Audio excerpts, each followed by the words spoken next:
Ayun, mga ka-traders, kamusta kayo? Kamusta ang buhay-buhay? Sabi nga ni Malupito o ni Bossing.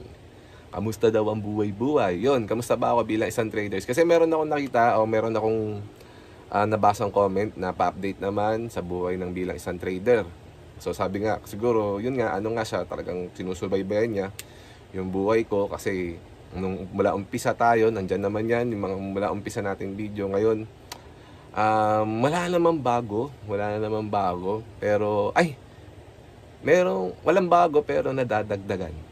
O, yung sa mga yung pangarap natin, wala naman bago eh. Kaya lang nakuha na natin. Pero hindi pa siya tapos, ito pa lang siya. Ayan. Hindi pa naman yan tapos at mahaba-haba pa yung ano niya, yung dito. Lalakarin niya bago matapos. Pero ang maganda is dahan-dahan na kaming umuusad. Dahan-dahan na kami doon, papunta na doon sa pangarap. Hindi man yan ganun kagarbo o ganun kabongga. Pero alam mo yun, nandaki ng pagpapasalamat ko sa pag-trade. Di ba? Kasi wala naman kami, di ba, sinasabi ko nung umpisa pa lang, wala naman talaga kaming trabaho. At yung trabaho ko lang naman, ito, pagiging trading, yung pagtitrade. Walang trabaho si Mrs. So, lahat ng inukuha namin, pagkain, gastusin sa bahay, pambayad sa electric bill, ipon, lahat yan dahil dito sa pag-trade natin sa Forex.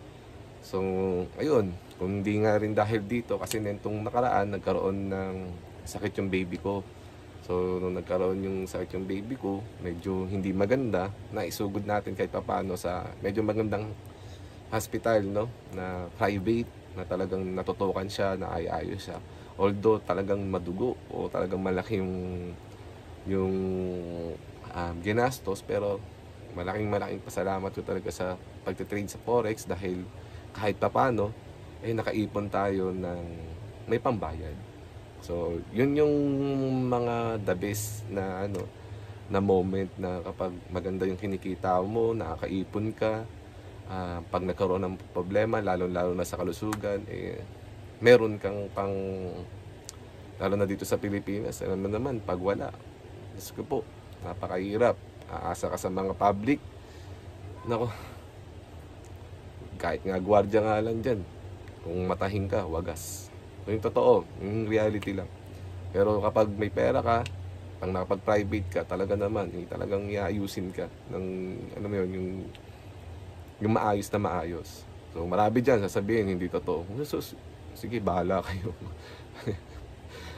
Ayun, yun yung mga update ko sa buhay ko. Yung hindi ako hindi ako nakakapag-upload sa YouTube kasi kala ko kasi magiging okay na yung YouTube ko kahit papaano. Akala ko mamamonetize na yung ko eh. Then nagulat ako, nabawasan ng oras. Tapos ang laki pa pala ng kailangan ko. So nawalan ako ng gana, kaya puro FB, doon ako gumawa na rin pala ako ng TikTok, doon din ako soon ilalagay ko rin dito sa YouTube ko yung TikTok link, no? Yun, ilalagay ko rin dito para pwede kayo doon mag-update, pwede din dito. Pero mas okay sa akin kasi si YouTube, kasi maganda daw kitaan. Charot. Mas okay sa akin si YouTube kasi mas mahaba yung yung pwede mong igawing video. At ano pa ba? Ayun, kahit paano ito, nakapamili tayo, nanalo na naman tayo sa trade, nakapamili tayo na kahit punting itong natin, pang Pasko.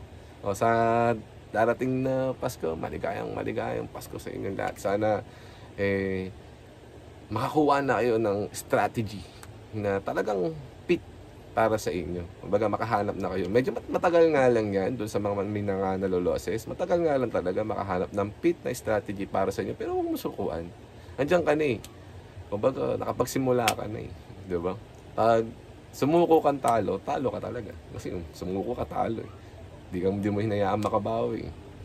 Diba?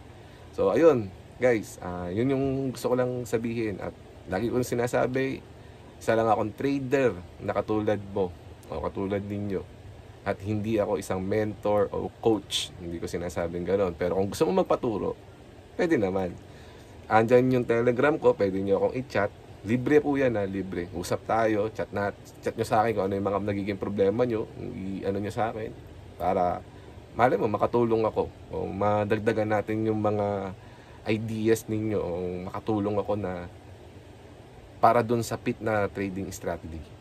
So ayun, maraming salamat. Bye-bye.